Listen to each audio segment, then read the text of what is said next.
Hello, I'm Dick Miller, and I'm sitting next to our state senator, Jeff Smith. Jeff, nice to see you again. It's been a Dick. month. Yeah, it's been another month. And more water over the dam. Not a lot of water, but a little bit of water over the dam. You came down from Eau Claire, where your home area is, and I came up from Blair, where my home area is. And the corn looks reasonably good coming up this way. Well, we could use some more rain. We can. Blair was fortunate to get about just 2.5 to 3 inches during the week, and which was a blessing to get it when we got it. And there's your egg report for today. And I can vouch for the fact that corn is at least waist high, and in some places I've seen it shoulder high. Have you? And so it's looking good, but like you say, it has to keep coming. Yeah. And the bigger those plants grow, the more water they're going to need, because it'll be giving off moisture, I think. We don't have much control over that, but we can keep hoping. No. Beautiful day today. This is what is it today? The second? The 2nd. 2nd of July, we're recording this. Independence Day weekend. And big plans then? Well, yeah, I've got a parade, and we're going to have friends and family over. And Well, good. yeah. Good. How about you? We're going to go down to the park in Blair, and for those who are watching after the fact, if they don't come down to the fireworks in the park, they're going to miss a good show. It's a great show. It's one of I think it's one of the best in the area, over the water, and it's just very pleasant. But maybe we should get in and talk about your line of work. Yeah, I guess that's why we're here. Lots of things happening. As you indicated just a few minutes ago, we have a budget approved by both houses. Is that correct? Yeah, a budget that the Joint Finance Committee sent us, and it may not be the most desirable to all of us, but there's always good and bad in every budget. And there's good things in it for our towns, road aids. It's something that it seems that the governor and Joint Finance were able to agree on, actually, the same number of amount of money, including also what's really important these days, more and more so, is our long-term care facilities and our staffing. So there's money in there to help increase that staffing and subsidize that long-term care facilities and health care. So that also was something I think was agreed on by both the governor and as we speak today, the governor has not released or signed the bill and released his vetoes, but we're sure there's going to be some line item vetoes, and stay tuned, and by the time you watch this, maybe you'll know, and we'll all know what that is. We know that the Republican Party controls both houses significantly in Wisconsin. And I think we had earlier discussed that the governor, who is a Democrat, his proposal was set aside, and the Republicans pretty much put together a whole new budget. Yeah. So in the process, they have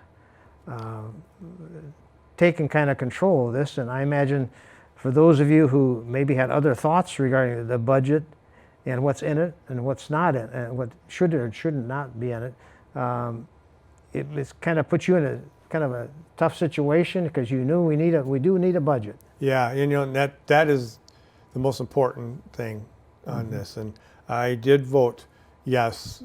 Myself and 2 other Democrats voted with the majority party in the Senate.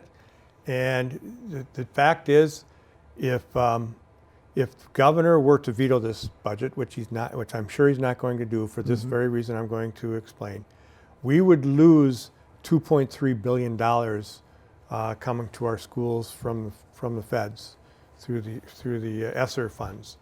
So that is not something we can bear to have happen.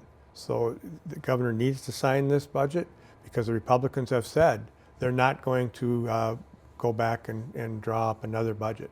And so we'd be out of all that funding for our schools, and that's critical and important. It sounds like to some degree we're being held hostage over that, but whatever way you want to look at it, it's there, and we can't pass it up. Well, I think that's just the way state government operates. From the standpoint that the majority party does get to make the decisions, assuming they stay together on an issue. Yeah. And I think this has been the case for a while now, that they have stayed together fairly tight, and when it comes to major issues. You maybe remember better than I do. Of course, you served in the legislature in the past when the parties split up their votes. Have you seen much of that recently? We don't see that much, and then that would get us into a conversation about gerrymandering. Honestly, I mean, we have there's not a lot of fear of the voters, but there's more fear from the leadership, from the majority party. So they really stick together because they're going to be primaried, or there's other threats made by their leadership. But that's for another day, another conversation. Truth is, there are some good things in this budget, and that's the way we want to focus. There's things that could be a lot better. School funding is real big disappointment in this budget, real big disappointment. But like I said, we have to be sure we do the right thing to get that federal funding into the state, maybe to help out. We had a $4.4 billion surplus that has been projected, that since the original budget was introduced by the governor, he did not know about that. And we had an opportunity. We have great opportunity here. With that money and with the federal money and doing all the right things, we could fix this school funding formula that has been broken in the state of Wisconsin for 2 decades, or 3 decades almost. And this would have been the year to do that. We could have, and I still want to hold out hope, we could have fully funded universal broadband access in this budget with the surplus that we have projected for the next couple of years. But we chose not to do that as a body. The majority party chose not to do those things. Instead, they took that $4.4 billion and 3.4 billion of that they turned into a tax cut. So you're going to see your taxes cut for a couple of years. It's going to be a one-time thing instead of using that money for those purposes that I had suggested. Hopefully you enjoy it. Hopefully it's something you need, and something that works out for you. I know we're coming out of a tough year, so maybe it is the thing to do. We'll see, but we won't get another opportunity like we have right now to do the things that we should be doing. We're going to continue to struggle with the next budget and figure out how we're going to replace that money. Well, you and I had talked prior to this show about how when you have extra money, you don't put it in long-term programming. You probably use it more for infrastructure, because you don't know if that money is going to be there the following year. Yeah. So rather than investing in new programs, you try to do your best to replace infrastructure like broadband. Exactly right. Exactly right. One-time money going to a one-time investment. You only need to do this once, is to lay that fiber throughout the state to every household. Then we're done. That would have been the exact right thing to do with this surplus. But again, that's not the choice that's been made. Yeah, yeah. Well, and we know the county roads and many of the state and federal roads are needing infrastructure work. Yeah. And so this is all part of infrastructure, and it's not just the broadband. It includes school buildings, infrastructure, bridges, lead pipes in water systems, yeah. all infrastructure.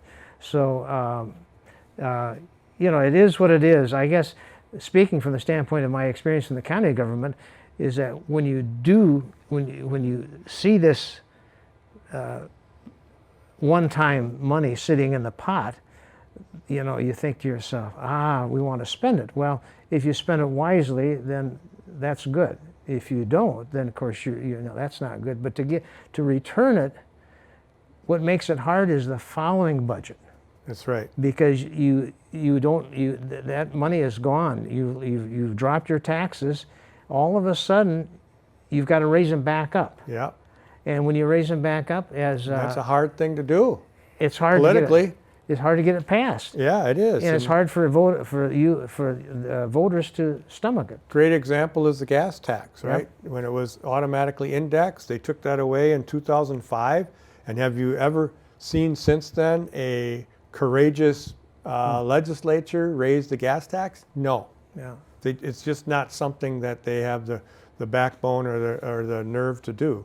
So it's the same thing will happen here. That's what I mentioned when I said the next budget is going to be a real difficult budget because of what the actions that are being To taken get it to balance in and, this and budget. Yeah. pay for what needs to be paid for. Yeah. So that's a future issue coming up.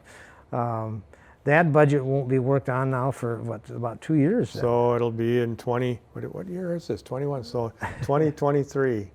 It's Yeah. it's a ways off, but it's going to be here fast. Yeah. That's. Do you want to describe any other of some of the positive things that happened? I just want to mention that I think you had indicated that the broadband to incorporate the whole state under broadband, that would be about a 1.4 That's billion. There's an estimate out there from 750 million to 1.4 billion. So somewhere in that range is what it would cost to connect everyone. And the amount of money going into that will be substantially less. Well, with this budget. Because again, I don't want to dwell on the negatives, but there's reasons that the Republicans did this, but they, instead of using funding that money we have, they're bonding $125 million into the grant program for broadband. And that's going to cost us another $35 million over the 20 years bond. So we're losing $35 million. So let me ask you to clarify this. So what you're suggesting is that with a $4.4 billion surplus, they're going to go out and borrow money. Yeah, exactly. Okay. Exactly. Can I scratch my head? Yeah, and put $1 billion of that into the rainy day fund. So we're going to have this money sitting there. We're not going to be touching it. Yeah. We're going to borrow money. Is that what you do at home? That's why I scratch my head. I know. So let me tell you a couple things that I have here. Again, I already mentioned there is transportation is the same amount as the governor had asked for. So that's a good thing that we could agree on. Now that's an increase. That's an increase. And Increased that's- funding for local aids to counties and municipalities by 2% in each year of the biennium. I know that doesn't sound like much, but any increase is really helpful, especially now. And that's to the cities and counties Yeah, and so in the forth. towns, yeah. Highway rehab program by 130 million. That's a 6.7% increase. That's actually a pretty substantial increase. And then getting into healthcare, there's increased reimbursement, right? I mentioned for nursing homes, direct care workforce and personal care reimbursement. That's again the workers the staffing that I'm talking about. Let's remember and never forget that we called them essential workers last year, and let's continue to treat them as they should be Now treated. this will be an increase in spending to help cover their addition. One of the issues is turnover, or even recruitment of people. That's hard work, right. and competing with wages at Woodman's or Quick Trip or anything else. We're paying $15, $16 an hour. So and these nursing homes have not been able to keep up. So this is money that they can apply for to pay adequate wages to their staff. Okay. All right. So then there is a 40% increase for dental reimbursement for Medicaid patients. That's a big deal, and I know 40%. 40% increase, and that is an issue that all of us in our offices have been hearing about for years. Yeah. Is the underfunding of Medicaid to dentists, particularly, and so that should help. Well, and that's a result of, I guess I speak to this because my son-in-law is a dentist. What has happened is that the dentists were not getting paid enough to cover their expenses Right. for their staff and their offices and so forth. Yeah, that's what we with kept serving hearing. Medicaid clients. That's so, right. So folks couldn't find it. It was hard to find a dentist. That's right. So, and I know it might be easy to offhand criticize dentists who quit taking Medicaid patients, but they couldn't, they couldn't justify it. So hopefully this is going to help. The other thing, back to the tax cut, they've actually created a tax bracket that includes everyone from who makes $23,000 a year up to $263,000 a year. Many of us are saying, well, there you go, you're getting pretty close to a flat tax. Mm-hmm. Now, I'm not necessarily against a flat tax, but I'm not so sure that this was the right way to do this, because it's only like a 6% bracket, and so the people who don't need it are on the one end, where the people who really need it are on the other end, and they're not getting maybe $100 a year out of it. So it'll be 6%? So this is off the top of my head, the number. So I it'll just be remember it was 5 point something to 6 point something, somewhere in there. So it'll be the same, it'll be a percentage as opposed to a Yes. dollar amount. Yes. Okay. Yeah. So So it's a off person- it's off of your paycheck. It's Okay. going to be off of your income. It's a reduction in the withholding, Yep, basically. Yep. Mm-hmm. Well, so again, I just, the Knowles Nelson, we would have liked to have gotten the 10-year reauthorization, but this budget has a 4-year reauthorization. What was that for again? I'm sorry, I missed that. So this is for the Knowles Nelson Stewardship Program. Oh, okay. And that provides $90 million in bonding authority and $33.25 annually for that. And so, it's just something we will be, 4 years from now, we'll be fighting for again. But at least it's in there. And increase in county forest acreage share payments by 33 cents per acre, and increase payment in lieu of taxes on the DNR properties to a minimum of $3.50 per acre. This is a good budget for veterans and active military service men and women, and income tax exclusion for active military duty pay for service members. So those are some of the highlights, that we can actually look back at and say is a good thing. In fact, here's another one. Last thing for veterans is an increased funding by $38.1 thousand annually for grants to support county veteran service officers.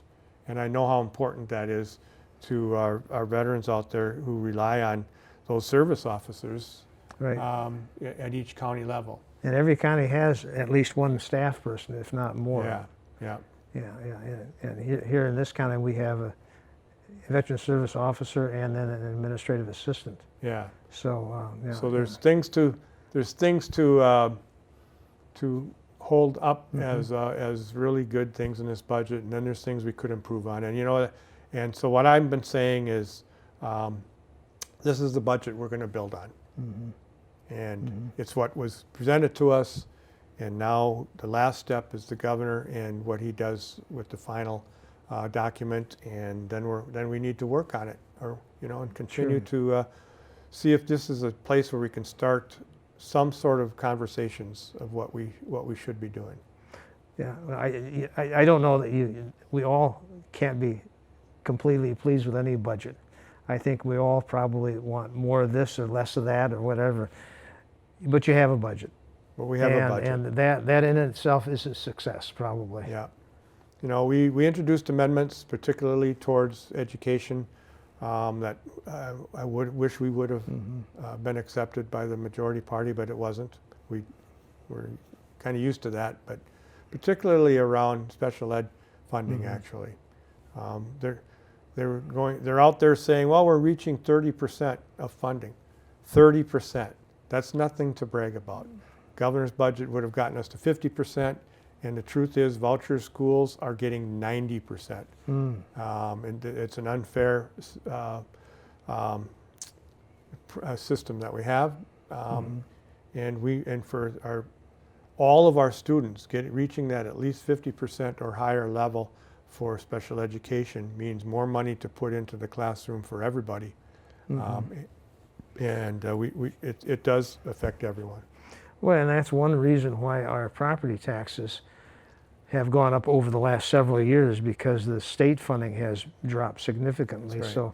So I guess for those who are perhaps viewing this, please be aware that at least in order to have a basic education, we have to pay more property taxes to cover it. And so that's something that we all may be a little bit squeamish And about. that's at back times. to fixing this formula. It shouldn't fall on our property taxes the way it does, Yeah. and on every homeowner out there that that can't necessarily afford those increases. And the wealthier districts have more opportunities and can pay better wages, can provide more special education programming. So there's not an equality in the No. system. One of the best lines I've heard about the system is that every referendum that passes makes it more unequal. Mm-hmm. Because if you're a community that does that, has the ability and the willingness to fund your schools by passing referendum, that's great. But there are districts who are not able to do that. Mm-hmm. So every time they don't and you do, there's more imbalance. Mm-hmm. And that's not, according to our Constitution, in fact, in court rulings, that's not how it's supposed to be. There's supposed to be some equalization For all students in the state. no matter where you live. Yeah. Well, I'm glad you brought that up. So I think as we move ahead, hopefully there'll be more effort given to view that.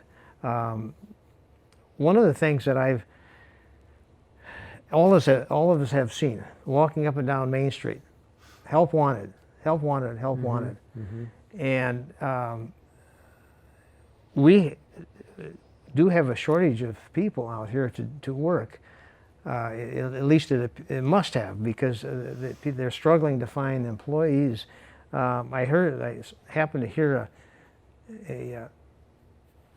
just recently that the average family couple is giving birth to 1.7 kids in this country. So we're not replacing ourselves, which means we're bound to have shortage. You and I talked earlier, we're in the baby boomer ages, and as we retire, I'm one of the older ones, perhaps born in the late 40s, but as more and more people who were born in the 50s retire, there'll be more job openings, and there won't be people to replace them, which moves us to, what, immigration. It moves us to immigration. And also this unfortunate arguments out there about people are lazy, they're staying home because they want to collect unemployment. You know, most people, there's very few, if any, people who are proud about collecting unemployment or welfare. We need to get away from that thinking. There's reasons why people may be in a situation like that in the first place. Daycare, right? We need to find the answer to daycare so people can get out to work if they want to. And then, of course, immigration, like you said.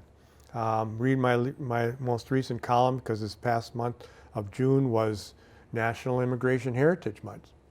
Who couldn't celebrate that I know of, outside of indigenous people?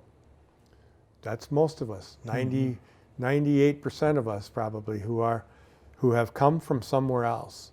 And we have unfortunately a feeling these days of shutting people out, keeping them out, build a wall, all those things, and then at the same time complain that that they're taking our jobs, or well, the service industry is suffering. And in fact, our dairy industry would not be able to survive if they were not able to hire immigrant labor who are more than willing to come here and handle that work. So we all know that. I know even those of you who are watching and listening, you all know that, all those things I just said. So let's figure this out. We were a welcoming, and always should be a welcoming country who understands and remembers where we all came from. And whether it be over an ocean or over a desert. People have fled oppression, starvation, all sorts of things to come here for a better life and to build a better life for their future generation. And that's worked out for most of us. Yeah, and I don't think we want to forget that the people who do come are the most motivated people. They're some of the strongest people, emotionally and physically, because they have sought this freedom or economic independence, and they're willing to struggle to get it. So there are some great people out there if we give them the opportunity, and we need people. We need people to cover the work that needs to be done. Yeah. We're getting close to the end, and I want to, two topics I want to just touch base with, and thinking maybe you would want to touch base, and that's vaccination for COVID. Any words of wisdom there? Oh boy, you know, just last night my wife said when they show those numbers on television reports, we've really been stuck at just under 50% who are fully vaccinated in our counties around here. And I got to plead with people is get vaccinated. If we really want to return to what we knew life as before 2020, we need all of us to take this seriously enough, and especially as we see this fear of this new variant coming in, that seems to have some very serious implications. Get vaccinated. It's the only thing we can do to be sure that we are able. I'm vaccinated. Dick's vaccinated. Let's just get the politics out of the way. Out of that. This is not an invasion of your freedom. This is the real invasion of your freedom is a vaccination that's controlling us. I'm sorry, a virus that's controlling us. Yes. I second that motion. I think we just please at least consider it. You know, give it some serious consideration and do a little research. So far, the major vaccines have been extremely successful up to this point, in the 90% area, and good science there. Yeah. The other thing, before we end this, we've got about a minute left. Mobile office hours. Oh, yes, mobile office hours. See my truck. As of today, even, I'm going to be going outside and set up for an hour or so here in Whitehall and head over to Independence later this afternoon. Other days, that's my plan, is to, now that I am vaccinated, summer is here, and I really missed it last year. I want to be out there for you. Please stop and talk to me. I need to hear what you have to say. Take your ideas with me. It helps me grow as a human being as well as a representative of you in our Senate. That's how it works, or how it should work. I think I'm the only one who does that, but I can't think of a better way. You got to go where people are. You can't expect you to come to Madison or come to me. Look for a classic pickup with a big sign. Yeah. Thanks, Thank you, Dick. Jeff. Nice to see you today. All right. Take care now.